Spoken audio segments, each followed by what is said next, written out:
इस पे किसी को एतराज़ करने की ज़रूरत नहीं थी, क्योंकि गालबन तमाम ऑनरेबल एमएलएज ने ट्रेजरी बेंचेस से भी और अपोजिशन से भी आवाज़ उठती रही है कि फॉरेस्ट राइट एक्ट जो है वो प्रॉपर तरीके से इम्प्लीमेंट नहीं हुआ, और ये जो ट्राइबल लोग हैं इनको खदेड़ा जाता है, यहाँ बस रहे हैं, यहाँ से खदेड़ेंगे दूसरी जगह तीसरी जगह। और ये कहा गया है कि जो भी ट्राइबल जहाँ बैठा हुआ है, पार्लियामेंट ने एक एक्ट पास किया फॉरेस्ट राइट एक्ट, उसके तहत उनको वहाँ से उठाया नहीं जाना चाहिए।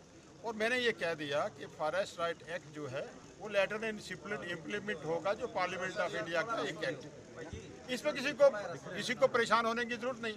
बेसिकली जो ये बीजेपी का क्या कहना है, बेसिकली बीजेपी हमेशा जो है वो schedule tribe, schedule caste, other backward classes के खिलाफ रही है, और वो ये चाहते नहीं हैं कि इन लोगों की प्रॉपर सेटलमेंट हो, इन लोगों का जो है सोशियो इकोनॉमिक पोजीशन जो है वो बेहतर हो। तो लिहाजा एक परेशानी है, क्योंकि एक पॉपुलर सरकार बन चुकी है, और इस सरकार में अगर फॉरेस्ट राइट एक्ट इम्प्लीमेंट हो जाएगा तो इनके लिए परेशानी है, वो इस बात की बस यही बात। हाउस कमेटी बनाई गई है, पानी की जल शक्ति कर रही है, क्योंकि बड़े क्योंकि सरकार के सामने एप्रीहेंशन था।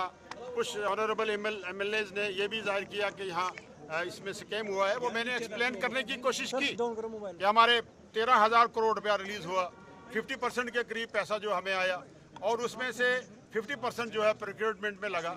फिर भी हमारे ऑनरेबल एमएलए साहब ने कहा कि इसमें एक साफ शफाफ माहौल लाने के लिए अगर कोई कमेटी यहाँ स्पीकर साहब ने अनाउंस की है तो हाउस कमेटी भी उसमें अगर जांच कर लेगी तो बुरी बात नहीं, अच्छी बात। सर ये जो हाउस कमेटी बनाई गई है, ये एलिगेशंस ड्यूरिंग एलजी जो रूल है तब के हैं। आप देखिए हाउस कमेटी तो ये 3 दिन की तो हाउस कमेटी देखेगी निकल, लेकिन ये सारा जो है आज तक का काम हाउस कमेटी एक इस पे किसी को एतराज़ करने की ज़रूरत नहीं थी, क्योंकि गालबन तमाम ऑनरेबल एमएलएज ने ट्रेजरी बेंचेस से भी और अपोजिशन से भी आवाज़ उठती रही है कि फॉरेस्ट राइट एक्ट जो है वो प्रॉपर तरीके से इम्प्लीमेंट नहीं हुआ, और ये जो ट्राइबल लोग हैं इनको खदेड़ा जाता है, यहाँ बस रहे हैं, यहाँ से खदेड़ेंगे दूसरी जगह तीसरी जगह। और ये कहा गया है कि जो भी ट्राइबल जहाँ बैठा हुआ है, पार्लियामेंट ने एक एक्ट पास किया फॉरेस्ट राइट एक्ट, उसके तहत उनको वहाँ से उठाया नहीं जाना चाहिए। और मैंने ये कह दिया कि फॉरेस्ट राइट एक्ट जो है वो लेटर एंड इम्प्लीमेंट होगा, जो पार्लियामेंट ऑफ इंडिया का एक एक्ट है। इसमें किसी को परेशान होने की जरूरत नहीं। बेसिकली जो ये बीजेपी का क्या कहना है, बेसिकली बीजेपी हमेशा जो है वो schedule tribe, schedule caste, other backward classes के खिलाफ रही है, और वो ये चाहते नहीं हैं कि इन लोगों की प्रॉपर सेटलमेंट हो, इन लोगों का जो है सोशियो इकोनॉमिक पोजीशन जो है वो बेहतर हो।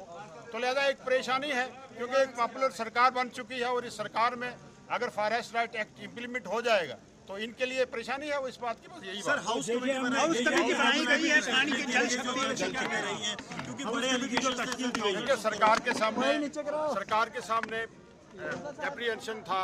कुछ ऑनरेबल एमएलएज ने ये भी जाहिर किया कि यहाँ इसमें स्कैम हुआ है। वो मैंने एक्सप्लेन करने की कोशिश की कि हमारे 13,000 करोड़ रुपया रिलीज हुआ, 50% के करीब पैसा जो हमें आया, और उसमें से 50% जो है प्रोक्योरमेंट में लगा। फिर भी हमारे ऑनरेबल एमएलए साहब ने कहा कि इसमें एक साफ शफाफ माहौल लाने के लिए अगर कोई कमेटी यहाँ स्पीकर साहब ने अनाउंस की है तो हाउस कमेटी भी उसमें अगर जांच कर लेगी तो बुरी बात नहीं, अच्छी बात। सर ये जो हाउस कमेटी बनाई गई है, ये एलिगेशंस ड्यूरिंग एलजी जो रूल है तब के हैं। आप देखिए हाउस कमेटी तो ये 3 दिन की तो हाउस कमेटी देखेगी निकल, लेकिन ये सारा जो है आज तक का काम